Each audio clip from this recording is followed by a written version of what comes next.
Hello everybody, welcome to this video on good chess strategy. How do you win the game of chess? What are the good moves you need to make, etc, etc. My name is Mark. I am an A-level chess player. My rating goes up and down between 1800 and 1900 levels on a regular basis.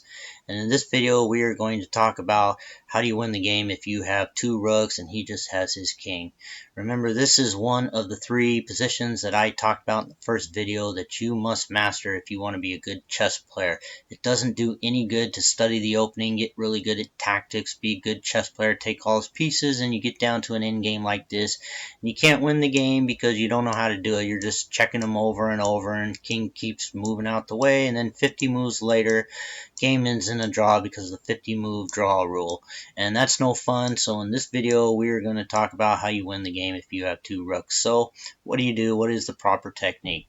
So the first thing you do is what I like to call border patrol. And you take one of the rooks and you can move them here, or maybe you can move them here. You don't put them in check, but you move them one row away, or you can even move them down here. But for now, we'll just move them here. And by doing that, this rook guards this entire row of squares, and this king is literally confined to this rectangular space of squares. He can't go anywhere over there, so it's literally cut his area in half.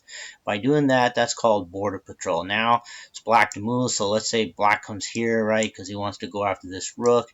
Now you check him, and you don't check him with the same rook because then he can move to this area of squares, so that doesn't make any progress. You check him with the other rook, and by doing that, then the king has to move down, and his area just got a little smaller. What was once 4 squares now turned into 3 squares, or I should say 3 rows, and now he's confined to this rectangular area. So now it's white to move, and white checks him, and now let's say black comes here. Now if you check him, then that'd be a bad move because you'd lose your rook, right? So you don't want to do that. Instead of checking them, you move the rook way over here, so there's lots of distance in between the rook and the king. And now it's black to move, and black goes there. And now, again, you don't use the same rook as the one that's on the border patrol. You use the other rook, and you check him, and now he is confined to the edge of the board. And now you can deliver the final check and mate. It's game over. So that's it. That's how you do it, ladies and gentlemen. It's a very easy checkmate to learn. You can set this position up with your friends and practice.